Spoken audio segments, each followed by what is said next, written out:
Bom, gente, então o Agostinho, ele nos leva à descoberta da pessoa, do indivíduo na sua interioridade. É esse indivíduo agora que é contemplado internamente. Ele contemplando a si mesmo, nas confissões, é ele que faz esse diálogo com a sua própria alma, né, procurando entender o homem em abstrato. Ele enquanto ser abstrato, enquanto espírito e enquanto alma. E de como, nesse processo de entendimento, ele pode ser levado a Deus. Isso vai se relacionar diretamente com a própria teoria da iluminação. Ou seja, de que o homem deve estar numa incessante busca de si mesmo, através desse mergulho para o seu interior, né?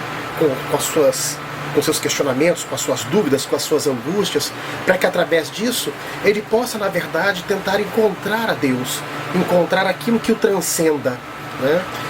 E o próprio Agostinho coloca nessa metafísica da interioridade que ele desenvolve, né, e esse próprio conceito de pessoa que se encontra presente nessa metafísica, de que ele tem uma série de incertezas em relação a si mesmo, a sua própria condição existencial.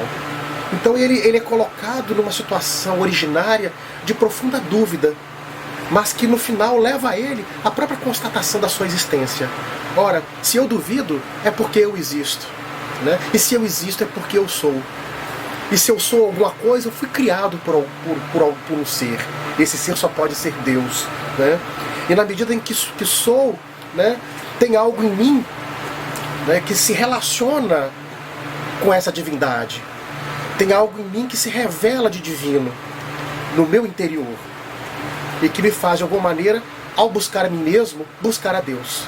Ou seja, na medida em que eu busco a mim mesmo e a partir dessa busca eu vou me iluminando, eu encontro Deus, mesmo que dentro de mim, mas ao mesmo tempo também revelado em todas as coisas, né? Então é muito bonito, né, essa perspectiva filosófica agostiniana que é existencial e que é fortemente presente nas confissões, porque na verdade lá nessa obra, né, as confissões, o Santo Agostinho ele fala continuamente de si mesmo, né, e ele faz todo um relato sobre a sua vida, sobre a vida com seus pais, na terra onde ele viveu, né? Então ele põe a nu, ele descortina, ele tira as máscaras do seu próprio espírito, né? Ele se enfrenta frente a frente enquanto um ser espiritual, né?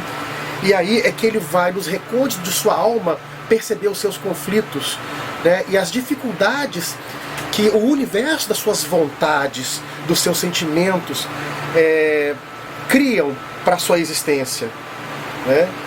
Porque é esse universo de íntimas lacerações da sua própria vontade, né, que de algum modo entra em confronto com a própria vontade de Deus, né?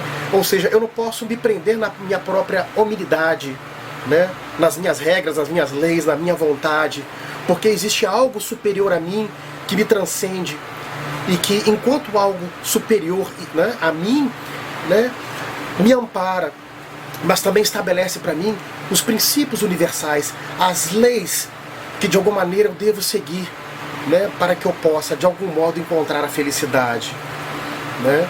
Porque uma coisa são as leis humanas, outra coisa são as leis divinas, e a vontade humana muitas das vezes deixa de lado as leis divinas, e aí nós nos afastamos de Deus, né? Então nesse sentido é como se Agostinho procurasse, através desse mergulho no seu interior, né, encontrar algo de universal que faz com que da sua singularidade haja ali o encontro de princípios, de leis morais do próprio espírito, que faz com que ele entre em consonância com as próprias leis divinas, com as leis de Deus. Porque o homem deve ser a expressão, de alguma maneira, da vontade divina no mundo. Essa é a grande questão, certo? Então a problemática relativa ao homem interior, a questão da subjetividade, e que leva de alguma maneira a essa teoria da iluminação, ela é extremamente importante para entendermos a ética agostiniana, né? Então o processo de conversão, inclusive dentro dessa ética, se faz sempre no sentido de um processo de conhecer a si mesmo, de autodescoberta, entra no legado socrático nesse processo, porque na medida em que eu descubro a mim mesmo, né, que eu busco me conhecer, eu vou me iluminando. E na medida em que eu vou me iluminando, eu consigo me aproximar ou chegar cada vez mais próximo de Deus.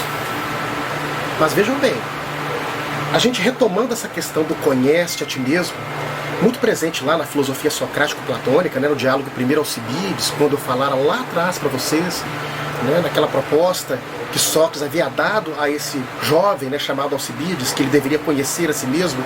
Essa mesma questão ela não deixa de ser retomada, ela é, na verdade, retomada do pensamento de Santo Agostinho. Né?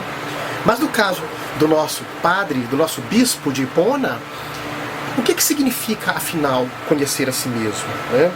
Ora, significa o seguinte, de que conhecer a si mesmo é conhecer-se enquanto imagem de Deus. É conhecer-se como imagem e semelhança do sagrado, do divino. Né? E, além disso, quer dizer, toda essa questão do autoconhecimento, né, que se volta efetivamente para essa interioridade, também se relaciona com o problema da verdade e da própria iluminação, como a gente já havia falado a respeito. Né? De que tem uma passagem contida, né, na verdadeira religião de Agostinho, que ele vai dizer que a verdade não se encontra fora de nós, ela se encontra no interior do nosso próprio espírito. Então ele mesmo vai citar lá assim: não busques fora de ti, entra em ti mesmo. A verdade está no interior da alma humana. Né?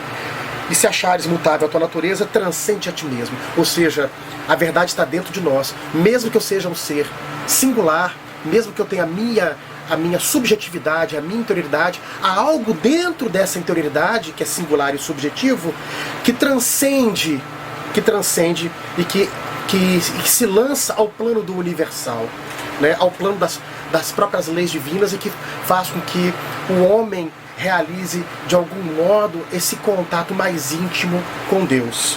Né?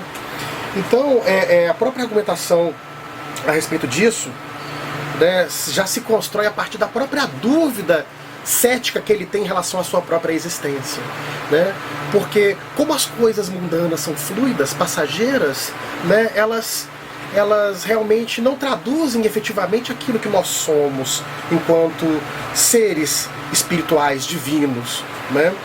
E aí ele, ao colocar tudo isso num processo de dúvida, né, faz com que ele chegue a essa certeza de algo que existe de universal nele, né, que é o fato de ser uma alma, um espírito, né, e que se conecta, ou que pode se conectar com algo que é superior, um espírito que está à busca de si mesmo, que está sempre na busca de transcender a sua própria mundanidade.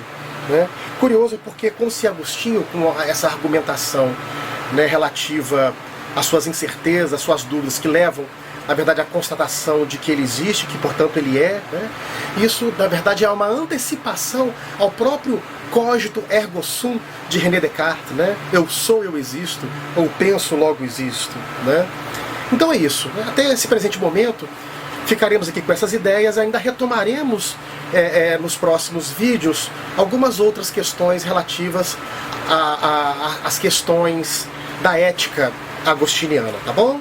Então é isso. Até breve, então, gente. Valeu, um abraço.